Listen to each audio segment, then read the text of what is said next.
Hi, and welcome to another episode of Punk Rock Politics with John Smith.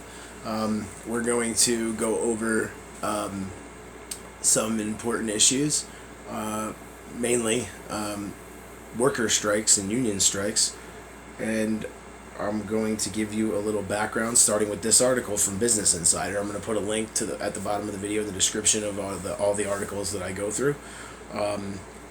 This is going to be a nice informative video, and I hope you stay tuned, share, and make sure to subscribe to my channel on YouTube, Punk Rock Politics, and not Punk Rock and Politics. Somebody has Punk Rock Politics, but it's really called Punk Rock and Politics. It's punk rock music, and as you know, most punk rock music is political, but you could also go to patreon.com/punkrockpolitics and become a patron today. I'd really encourage you to do that. I've yet to get any paid patrons on my account. The lowest tier starts at just $1. You get extra perks, early access, all kinds of goodies, and extra content that regular YouTube subscribers would not get. Please consider becoming a patron today. So this is from Business Insider, and this is an older article. Like I said, I'm going to provide a little background. So this is from November 17th, 2019 at 12 p.m. Okay, so these 8 non-union worker organizations are quietly leading the new labor movement by Alana Akhtar. Again, November 17th, 2019 at 12 p.m. Non-union workers organizations are leading the new labor movement from AP. That's the picture they're showing you. For a living wage, farm workers feed the world. All right, labor leaders say traditional unions might not be around much longer, and collective bargaining will look a lot different in the future. Due to weakening union power and membership, non-union worker organizations have begun to spring up around the country. Farmers and domestic workers don't have the right to unionize under the National Labor Relations Act, so they've created non-union organizations to advocate for better pay. Traditional unions might be on their way out, but workers are only getting started. David Rolfe, a labor leader who helped pass the $15 minimum wage in Seattle, recently said the old union model isn't coming back at the Fulcrum Future of Work conference in Detroit, Michigan. Union membership has declined from 30% of the working population in the 1950s to just over 10% in 2010. And you can thank your Democratic and Republican elite congressmen and presidents for that.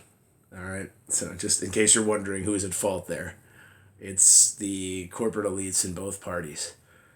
So federally, most of the Republicans, if not all of them, and many Democrats, corporate Democrats.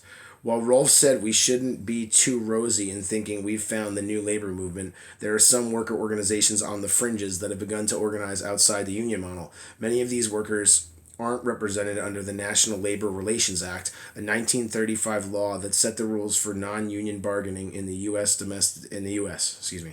Domestic workers, for instance, aren't covered. Yet many nannies and home care workers have successfully organized and lobbied for better pay and protections.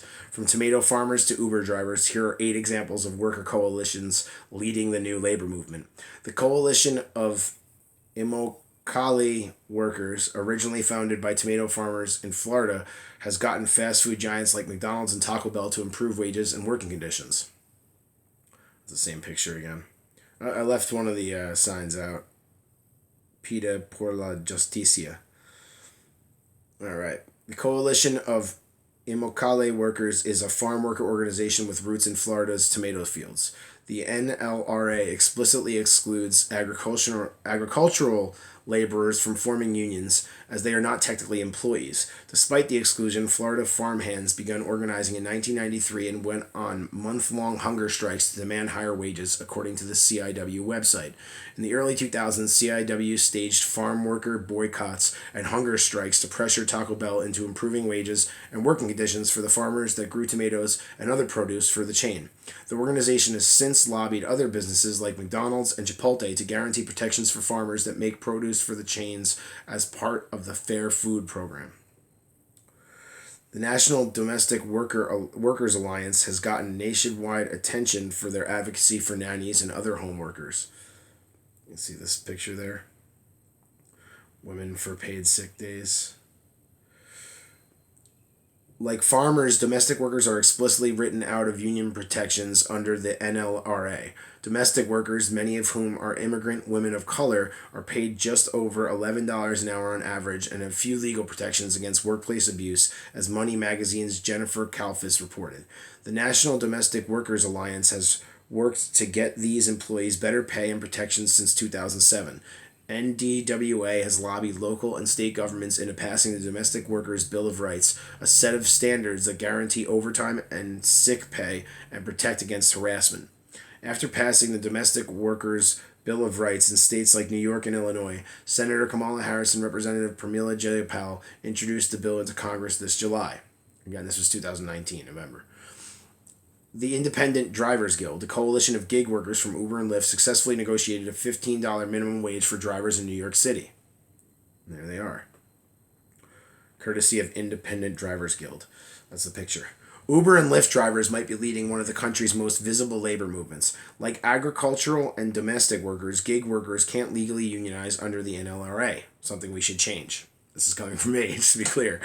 Workers like Uber and Lyft drivers are not technically employees but independent contractors or people performing work for a company at will without getting benefits like healthcare or overtime. The Independent Drivers Guild is a union-affiliated worker organization that represents 65,000 for-hire drivers, including Uber and Lyft workers in New York City. The organization successfully lobbied the city government to pass a $15 minimum wage for gig drivers, making New York the first municipality to guarantee fair pay. Restaurant Opportunities Centers United advocates for food service workers by working with employers directly. Let's see here. I believe that was the governor of Florida there. Restaurant workers and those in food preparation make up the largest block of low-wage earners in the country, according to the Bureau of Labor Statistics. Other issues like mental health and harassment are also commonplace in the food service industry. The Restaurant Opportunities Centers United represents low-wage restaurant workers around the country. The group works with restaurants to help them establish fair wages and better workplace protections for staff. They also inform consumers of which restaurants treat workers fairly through its Diners Guide program. The ROC settled a lawsuit with Mario Batali after the organization alleged he violated overtime pay rules at his Manhattan restaurant. The group also filed a class action lawsuit against Capitol Grill's owner for alleged racial discrimination. Awesome, by the way. I was a restaurant worker for years. Our Walmart is a non-union organization that staged wildcat walkouts in stores around the country to protest unfair labor practices. Occupy Wall, you see that's those signs? Occupy Walmart, living wages and benefits for workers makes the economy grow. Very true. While some Walmart workers can get union coverage with the United Food and Commercial Workers, Our Walmart is unaffiliated with UFCW. Instead of getting money from dues, the group is funded by grants and worker donations. In 2015, Our Walmart staged a number of illegal wildcat protests, or those without union approval, in cities like New York and Chicago on Black Friday to advocate for better pay. Walmart eventually raised base pay from $7.25 to $11 an hour in 2018. The group now affiliates with United for Respect, an umbrella non-union organization that represents all retail workers.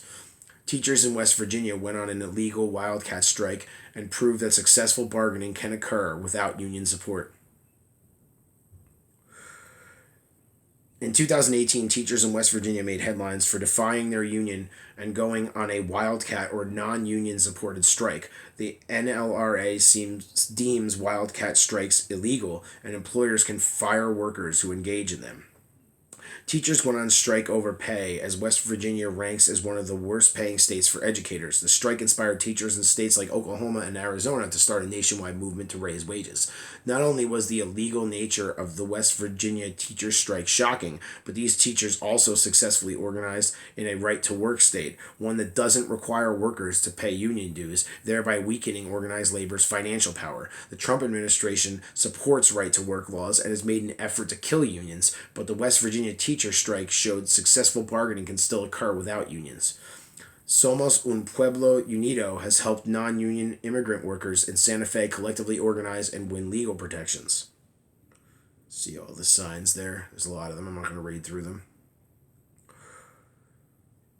Somos Un Pueblo Unido is a worker founded New Mexico based organization that advocates on behalf of non union employees in the area. Since 2012, Somos Un Pueblo Unido's advocacy has successfully bargained for laws that protect against wage theft and workplace harassment for low wage workers in Santa Fe. In 2015, longtime New York Times labor reporter Stephen Greenhouse detailed how Santa Fe immigrant workers in car shops, hotels, and restaurants were leading the way in successful non union organizing. Cooperation Jackson supports the creation of worker owned businesses to help uplift the entire Mississippi community. I got rid of that ad. Oh, almost got rid of the article. I want to read that again because it's important. Cooperation Jackson supports the creation of worker owned businesses to help uplift the entire Mississippi community. Dejanos trabajar. Let us work. It's in the picture there. Workers Lab, a fund that invests in experimental worker organizations, has invested in many new wave labor groups like the National Domestic Workers Alliance. They've recently invested in Cooperation Jackson, a co-op comprised of workers in Jackson, Mississippi. Cooperation Jackson is similar to Somos Un Pueblo Unido in that the two are made up of low-wage earners from different industries but within one community. The co-op helps build worker-owned businesses to create jobs and ensure wealth is spread among the entire community. Cooperation Jackson primarily hosts job training and skills sharing sessions and helps workers start and finance their own co-ops. This is the future of America. Co-op businesses, worker-owned businesses, democracy in the workplace in general, whether you own it or not. Everybody should have partial ownership of a business if they work there and should have a vote and a say in what happens. It looks like that's the end of that article, but I can't stress enough, you know, this workers lab thing is fantastic. And Cooperation Jackson, again, a co-op comprised of workers in Jackson, Mississippi, to help start low-wage earners start their own business and spread the wealth and, fight back and take some power and have some actual competition in business. It's fantastic. It's the future of actual socialism is democracy in the workplace, so don't let people trick you. Democracy in the workplace is democracy, and without democracy in the workplace, you can't have a real democracy. Capitalism is inherently anti-democratic. It says that somebody puts their labor forth and other people profit off of it, while they profit off the labor. So you're putting out extra input that you're not getting back. The person that owns the business is getting it back. So we need to reorganize our society and our economic structure. Here we go. Here's an article from Jacobin, which is a socialist rag. It says, "Go on strike for your health and safety" by Ryan Bruckenthal.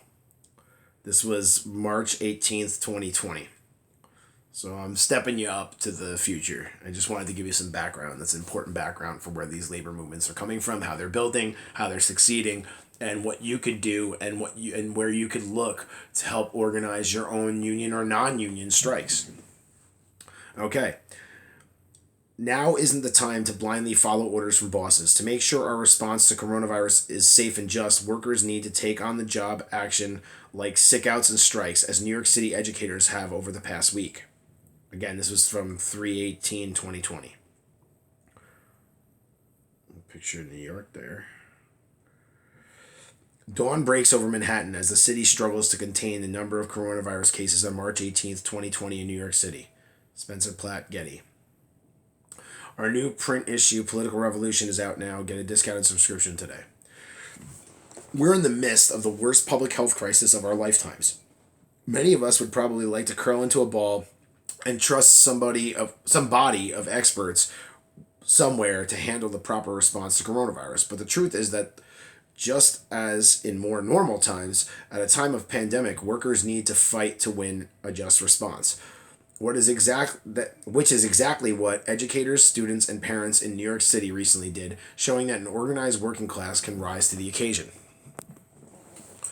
With so many inessential industries remaining open and so many workers faced with unsafe conditions, there is no time to lose. Educators fought back and won in New York, saving countless lives. Workers everywhere can do the same. While districts, cities, and states around the country last week shut down schools, businesses, and public areas to try to contain the spread of the coronavirus pandemic, New York City and Mayor Bill de Blasio also failed to follow suit. This meant that New York's roughly 1,400 public schools were slated to remain open, with over 1 million students and over 100,000 educators being put at risk of contracting and spreading the virus to their families, friends, and neighbors. New York City public schools and the workers that staff them keep the city running. Given our weak social safety net, school workers are tasked with providing the services of an entire social safety net: food, health care, mental health counseling, and child care for the children of the working class. De Blasio acknowledged the crucial role of New York City public schools and educators in his initial justification for keeping the schools open. Who, the mayor asked, would look after the children of healthcare workers while they're on the front lines battling the pandemic? Perhaps we could, I don't know, fund and have, daycare for all? Just a thought. I just want to include this ad. It says how we go from Sanders' campaign to democratic socialism. It says bigger than Bernie. And it's a book from Megan Day and Mika Utricht. It's for $12.95. I haven't read it yet. I would like to. Anyway, but given the clear threat that inaction posed to millions of students, staff, and their families, educators across the city began to take matters into their own hands. As the Grace Dodge campus in the Bronx last Thursday, a staff member had tested positive for COVID-19. Yet, staff were still told to report to school the following day. The test administered to the educator by Montefiore Hospital wasn't officially recognized by the Department of Health, and therefore the school wasn't legally required to close. Educators, students, and parents sprung to action to protect one another. Staff collectively organized themselves to all call out on Friday, while students simultaneously organized themselves over social media and followed suit. This is fantastic. This is the teachers and the students coming together and organizing for their own safety and health. This is fantastic. Similarly, unemployment claims exceed economists' worst warnings. That was from The Hill. It's an update. That's important. I'm going to get into that kind of stuff in other videos. But for now, we're going to talk about workers' strikes and teacher strikes and union strikes and non-union strikes and how important they are. And I know people are bummed out by what happened yesterday with Bernie Sanders suspending his campaign, although you can still vote for him in all the states. He's going to remain on the ballot. It's still very disappointing. He's a big supporter of workers' rights and unions. But we're going to soldier on, and we're not going to give up on all these movements. We're going to fight even harder. We were going to the whole time anyway.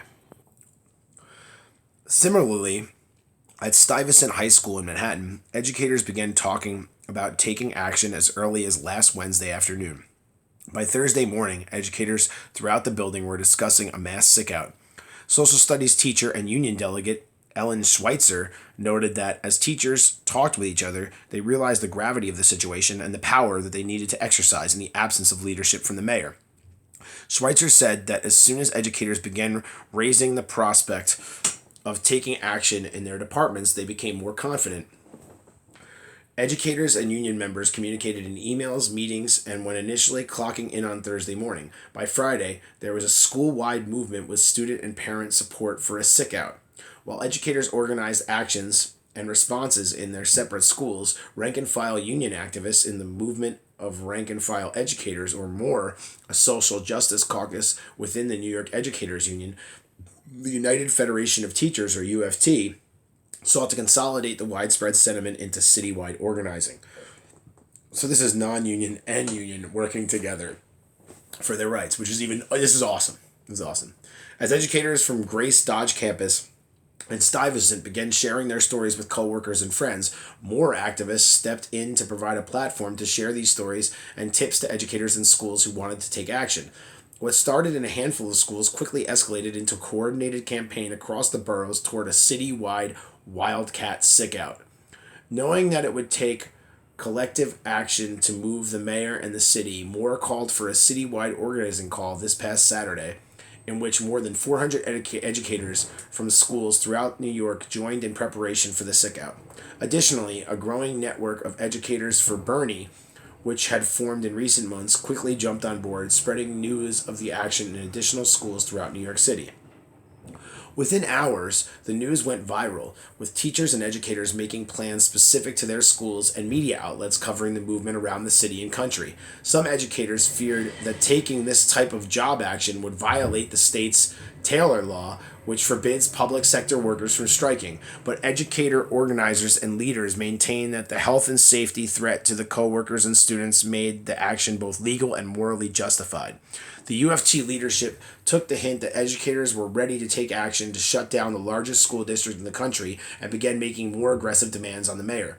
As Moore's statement on the sick out from this past Sunday notes, on Friday night, president of the UFT, Mogru, had said he and the mayor respectfully agreed to disagree on closure. By Saturday, he denounced the mayor's irresponsibility, and by Sunday, he was threatening to sue the DOE over unsafe working conditions. Union members and activists, educators saw a developing crisis and quickly stepped up to lead the union. The union leadership, city council, and New York State governor did eventually call for New York City to close its schools, but the prospect of mass action by educators like sickouts and mass wildcat work stoppage surely forced the mayor's hand. This past weekend wasn't about a typical job action or union struggle. Educators are now part of a general mobilization to keep New York City's school system intact and provide services for 1 million young people in the midst of a pandemic and economic crisis. Sick out activists and more knew that simply closing schools wouldn't be an option. Since public schools serve as a main social safety net for working class New Yorkers, the city would need to come up with contingency plans. Our society depends on school. Rosie Frisella, an English and social studies teacher and UFT chapter leader in the International HS at Prospect Heights, told me, we provide food, mental and physical health services, knowledge, and community to our students. That's why educators organized around demands for the city to provide food, shelter, and services to the students and families who would be hardest hit by the crisis. Healthcare Union 1199 SEIU joined in solidarity, calling for the city schools to close and demanding a child care policy that would enable frontline healthcare workers to stay at their posts. The battle was won this weekend in New York City, but the victory is bittersweet as the city, country, and world slide deeper into crisis. Educators around the city are reporting to schools this week to prepare for virtual learning for the foreseeable future. Even in the Grace Dodge campus, where the positive COVID-19 test led to the quarantining of multiple staff members who potentially came into contact with the virus, staff were told to report for duty as of Tuesday evening. We might not be able to fully stop this pandemic right now, but an organized working class has the power to ensure two things. First, that steps are taken to contain the spread of the virus, especially when these steps contradict capital's drive for profit. And second, to make sure that everyone in our society is given the resources that they need to ride it out and prepare for what comes after, which in all likelihood will be an additional crisis. Only massive intervention and a robust welfare state will be able to provide this on the scale needed.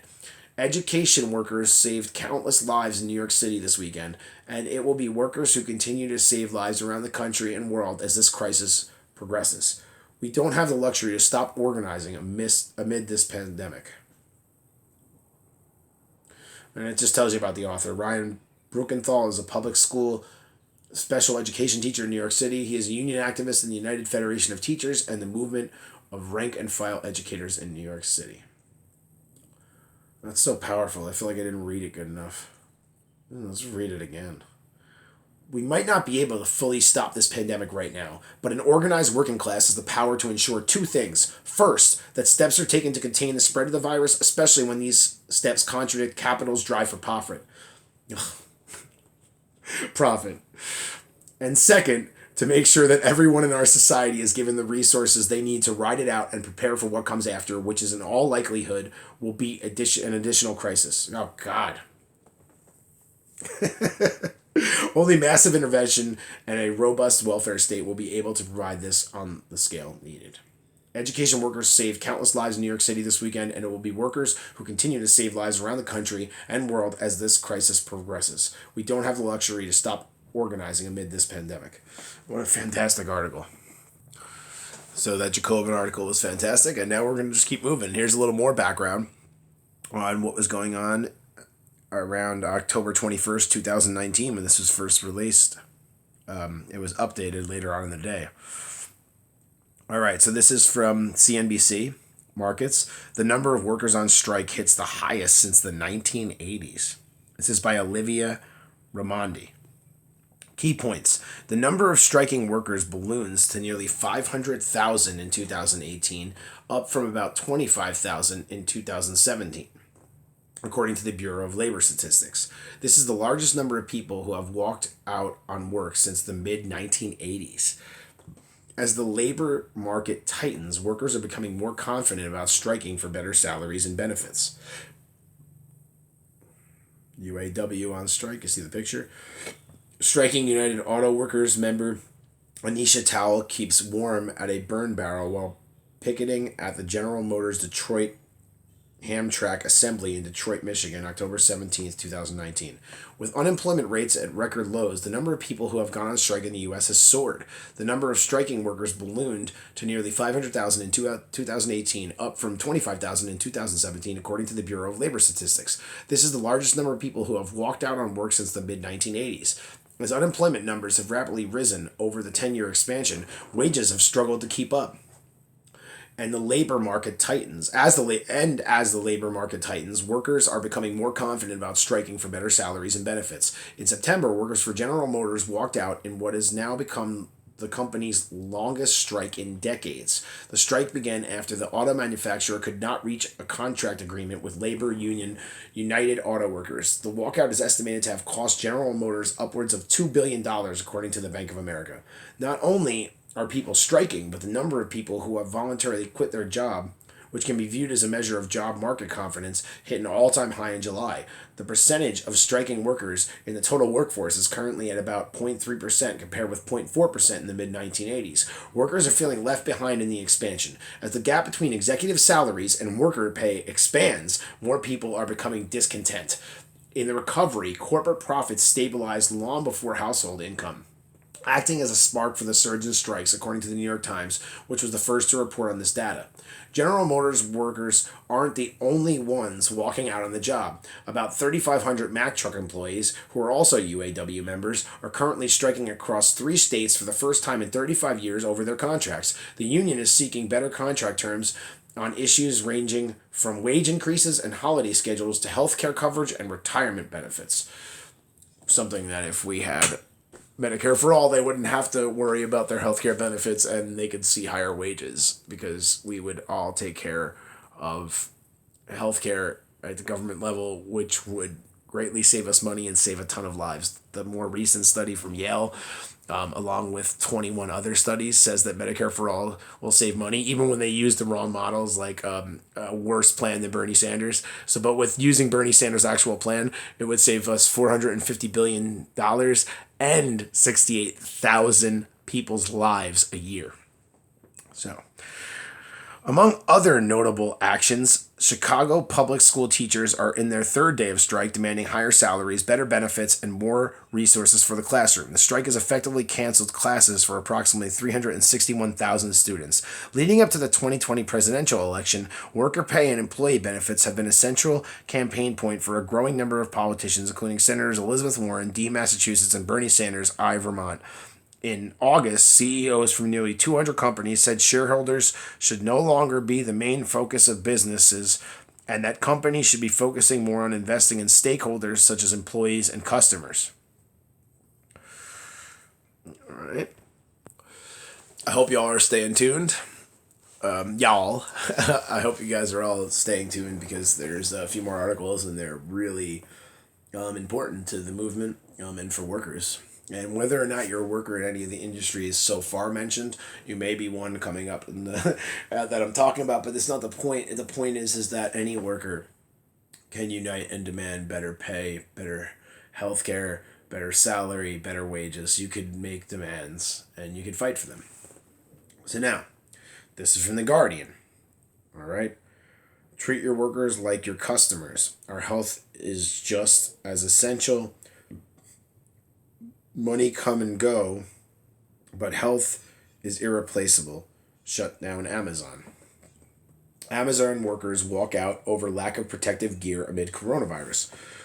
More than 100 workers went on strike at a New York City facility after reports of multiple employees testing positive for COVID-19.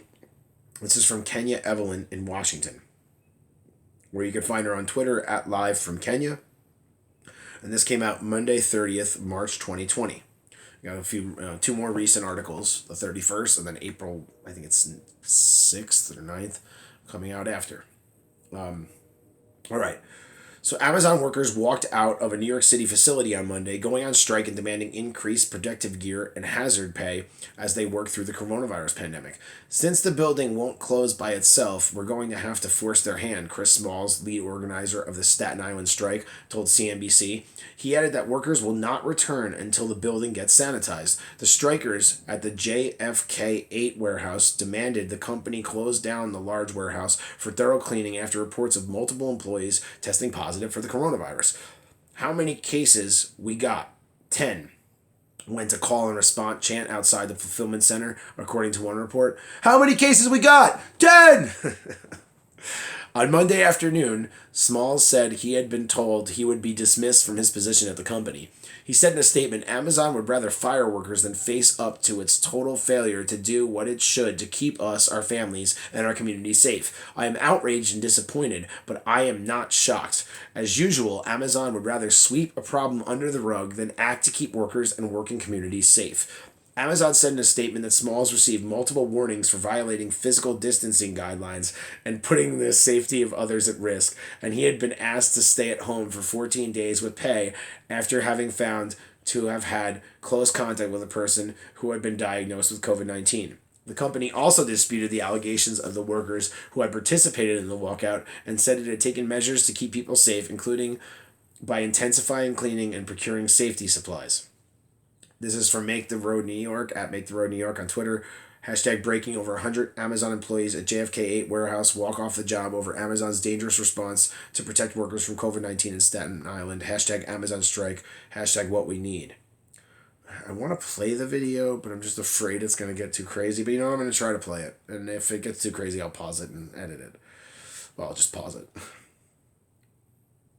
Why isn't it playing? Stick with me. It's supposed to be playing. Here we go.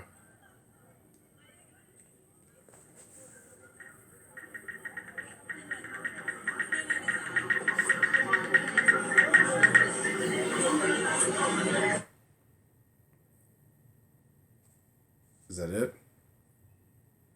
That appears to be it, but that was just a live video of people walking out of Amazon in Staten Island. All right, anyway. Sorry, that it's not live now. This is from March 30th, 2020. Delivery workers for Instacart, a national delivery service, also went on strike across the country on Monday, demanding disinfectant wipes, hand sanitizer, and better pay to offset risks faced in bringing groceries to Americans confined to their homes. They received support from the Massachusetts Senator and recent presidential candidate Elizabeth Warren. Elizabeth Warren at eWarren. I'm supporting Instacart workers on strike today. They are providing an essential service to those who cannot leave their homes now. They deserve better pay, benefits, and protections. Hashtag Instacart. And this is from the Washington. There's a link to a Washington Post article. It says Instacart workers will strike for safety protections and hazard pay. His Instacart workers who deliver groceries announced a strike demanding COVID-19 protections, a better default tip, and hazard pay. The default tip, that's a good one. They should get a default tip, absolutely. So even if the customer doesn't tip them, they get a tip for each job, each delivery they get. That's something that we should always do. Some Whole Foods workers are also expected to strike on Tuesday. While much of the U.S. navigates public gathering restrictions and mandatory stay-at-home orders, and as confirmed cases and deaths from the respiratory illness rise, Small alleged that Amazon employees have been exposed to multiple people who have been found to have COVID-19. Employees at the New York facility accuse Amazon of poor communication about worker health. Small himself is in quarantine after coming in contact with an infected coworker. The management assistant alleges only a select few of the general managers and a handful of colleagues in close proximity were informed about the diagnosis. Another anonymous worker told CNBC gloves were being rationed.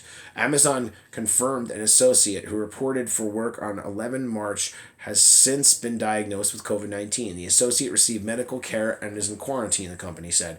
We are following all guidelines from local health officials and are taking extreme measures to ensure the safety of employees at our site, a spokeswoman told CNBC.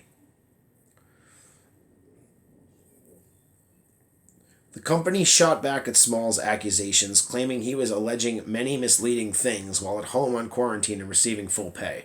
Amazon insisted it had taken extreme measures for safety, including deep cleaning and procuring safety supplies. The spokeswoman added the company permits unlimited, unpaid leave for employees who feel uncomfortable working during the outbreak. Amazon has had to balance a spike in demand for online deliveries with growing risks to its workers. Research indicates the coronavirus can survive on items like cardboard for 24 hours and on plastic for up to 3 days. The company instituted a 3-foot distancing policy and distributed hand sanitizer throughout its facilities. Still, workers had already tested positive for the coronavirus at 11 warehouses. One warehouse in Kentucky was forced to close temporarily. With Amazon employing nearly 800,000 people, some workers claim the measures don't go far enough. Warehouses are still sometimes packed with thousands of employees confined to small spaces. New York State has the most confirmed COVID-19 cases in the United States. More than 60,000 cases have been confirmed across the state, resulting in more than 1,000 deaths. On Sunday, Instacart announced concessions to its delivery workers, including new health and safety supplies and automatic tipping. In a Medium post, Instacart workers and the Gig Workers Collective said the company's response was insulting for a number of reasons. We are heartened by the outpouring of support we've received from Instacart customers, politicians, activists, and everyday folks worried that they could be exposed to the virus due to Instacart's craven profit-seeking, the workers wrote. It goes to show that corporate greed is an issue that impacts us all, whether one is a shopper directly being affected or not. Great article. Yep, we got another great article here. This is from Al Jazeera. We're going to play this video real quick and see what's going on. This is the U.S. gig economy workers strike over COVID-19 protection and pay. As the coronavirus pandemic spreads globally, so too have wildcat strikes across the U.S. This is March 31st, 2020. Everywhere else in the world, you could pretty much say 31 March 2020. Check this out. Instacart is the U.S.'s leading grocery delivery firm, valued at $8 billion. It employs some 200,000 people, called shoppers, who pick items from supermarket shelves for customers who order through a phone app. And it says it will add 300,000 more shoppers to meet demand during the pandemic. As people self-isolate in their homes, the company is presenting itself as a key service to prevent the spread of COVID-19, and the shoppers it employs as #household heroes. But that's not how the shoppers themselves feel. Their recommendation was so absurd. It was for a customer to, stick their hand out their door and for us to try and scan their ID at a distance, it would be funny if it weren't so dangerous. As part of the gig economy, Instacart says it's just a software platform hiring independent contractors. So workers exposed daily to infected surfaces and supermarkets have had to buy their own hand sanitizer and disinfecting wipes. And Instacart doesn't provide employee benefits like sick pay. There's a full sense of security in ordering grocery delivery, that it's mitigating risks and it's not exposing you because you're sheltered in place. Well, the reality is that we're coming in contact with this virus and we are going to become vectors of this virus because we don't have proper personal protective equipment and we don't have any meaningful sick pay. As the pandemic spreads, so too do wildcat strikes across the United States. Shipyard workers in Maine, poultry workers in Georgia, sanitation workers in Pittsburgh, all demanding protection if they're the ones who are going to keep society running. We want hazard pay. Hazard pay is very important. Why? Because we have high co-payments on any type of bill. We risk our life every time we grab a garbage bag.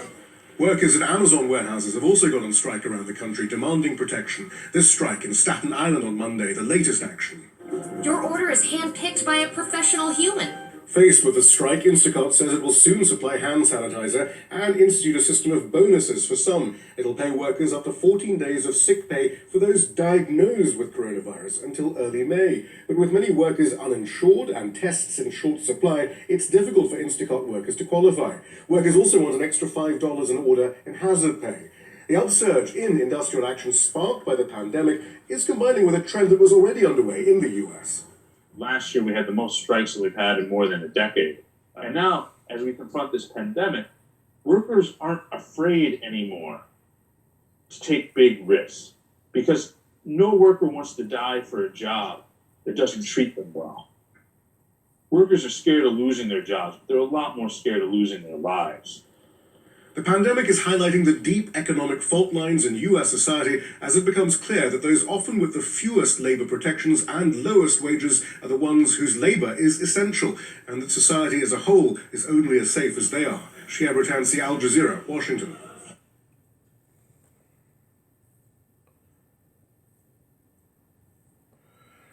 So there you hear it. I mean, society is only as good as a whole as our currently in the US as our most underpaid workers and underprotected workers. This is why we need Medicare for all. This is why we need more social safety nets. This is why we need free education so everybody has an opportunity to get educated or to get job training and to produce for society if they so choose, like, you know, to go to school or get job training, or, you know, whatever, become a mechanic or whatever, you know, field you want to pursue.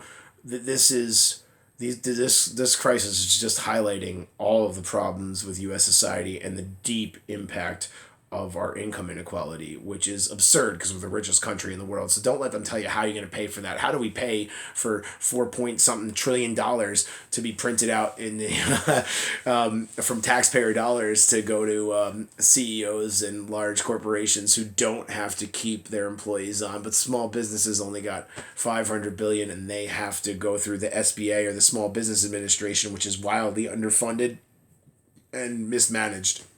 Because it's underfunded. I'm not bashing anybody that works at SBA that's working their butt off to try to help small businesses and medium businesses. But don't forget that some of Donald Trump's hotels and other politicians' businesses will get precedent because their different individual hotels can be classified as small businesses. They get a lot of power, obviously, when the president owns the company. Anyway, there's a lot of great stuff here. I really hope you stuck with me to this point, and I hope you stay further. So U.S. gig economy workers strike over COVID-19 protection and pay. As the coronavirus pandemic spreads globally, so too have wildcat strikes across the United States from the 31st of March, 2020. Workers are going on strike across the U.S. to demand measures to protect their to protect their health during the coronavirus pandemic. On Monday, strike action was called at the grocery delivery service Instacart. Workers say the company has failed to ensure their safety, requiring them to buy their own hand sanitizer and disinfectant wipes and not providing health insurance. Al Jazeera Shahib Ratanzi reports from the U.S. Capitol, Washington, D.C. A journey... Oh. You know what? That's probably a good article. But all right, so that video was about it for this. I'm doing this as we go, folks. Didn't realize that the video was... Don't get me wrong, that was an amazing video. So we're just going to do the most recent article, and then we're going to wrap this up with just a couple of thoughts, because this video is rather long, but it obviously is jam-packed full of important articles and information for everybody, you know, for all workers. When workers are taken care of, the economy booms. It's not trickle-down economics, it's trickle-up economics. It's trickle-up economics. When you give money to the people at the bottom, they use that money to pay their bills, to pay their... I don't know why they just did that. That was weird. To pay their bills. Sorry. They use that money to pay their bills. They use that money to buy food. They use that money, unfortunately, still to buy health care. They use that money, and it's a boon to the economy. When you give money to rich people, they just put it in banks and invest it. They don't invest it in the economy, or they put it under their mattress, depending on the person. So that's one of the biggest myths in U.S. Politics and economics that's being broken. Okay, so they're blocking their own article title with some stupid up next thing that I can't seem to get rid of, which is very silly. Maybe if I flip it. This is really annoying. This is USA Today. I apologize. It's a good article, but it says workers were involved in some of the biggest strikes in American history. Auto steel workers. All right, it's weird that thing is blocking it. Auto steel workers were involved in the biggest strikes in U.S. history. Thomas C. Frolick and John Harrington, 24/7 Wall Street, 7 a.m. EDT, April 8th, 2020. Yes, this is from yesterday. The coronavirus pandemic's devastating effect on the world's economies has shined a harsh light on the value of labor. It is the most vulnerable commodity in our economic system. In the countless examples of worker struggles in U.S. history, this power has been leveraged with varying degrees of success to negotiate and improve labor conditions across all manner of workplaces. Many elements of gainful employment Americans may take for granted, such as health benefits, a living wage, and the 40-hour work week, were won by organized labor. Even though a wave of strikes hit the U.S. as recently as 2018, union membership has declined for decades. This pattern can be seen in our ranking of strikes by cumulative work stoppage days, with the nation's largest worker actions tending to have occurred earlier than the less massive strikes. For a geographical perspective on union strength, here are the states with the strongest and weakest unions. I'm going to do that actually, I think, after I finish reading this. 24/7 Wall Street reviewed data from the Bureau of Labor Statistics, as well as media and archive reports on historic work stoppages to determine the largest worker strikes in American history. Oh my God. 31 Detroit newspapers strike. Duration: July 13th, 1995 to February 19th, 1997. Number of strikers: 2,500. Cumulative days off the job: 1,012,500. Unions representing journalists, printers, truck drivers, and maintenance workers and other laborers went on strike over management's attempt to create a merit-based raise system and limit overtime. The newspapers hired replacement workers, and the union called off the strike. 30 Boeing machinists strike of 2008. Duration: September 6, 2008 to November 1st, 2008. Number of strikers: 27,000. Cumulative days off the job: 1,053,000. The International Association of Machinists and Aerospace Workers ended an 8-week strike in November 2008 with an agreement that the union said protected factory jobs, prevented some outsourcing of posts at Boeing, and retained health care benefits. Boeing management said the accord gave the company more labor flexibility. 29. Wheeling Pittsburgh Steel Corp strike. Duration: October 1st, 1996 to August 12th, 1997. Number of strikers: 4,800. Cumulative days off the job: 1,142,400. A 10-month strike involving steelworkers at 8 plants in 3 states ended in August 1997. The union said the agreement boosted pension benefits for the company's steelworkers and provided for early retirements. The accord allowed Wheeling to reduce workforce by 20%. The company closed in 2012. 28. Trucking strike of 1994. Duration: April 6, 1994 to April 29th, 1994. April 29th, 1992. But this is 1994. Number of strikers: 71,000. Cumulative days off the job: 1,180,500. The 23-day strike, the nation's longest trucker strike, ended on April 29th, 1994. The agreement limited companies' ability to hire part-time workers, paving the way for more items to be shipped by rail instead of by truck. 27. Northwest Airlines strike. Duration: August 20th, 2005 to November 6th, 2006. Number of strikers: 3,000. Cumulative days off the job: 1,183,800. The mechanics strike against Northwest Airlines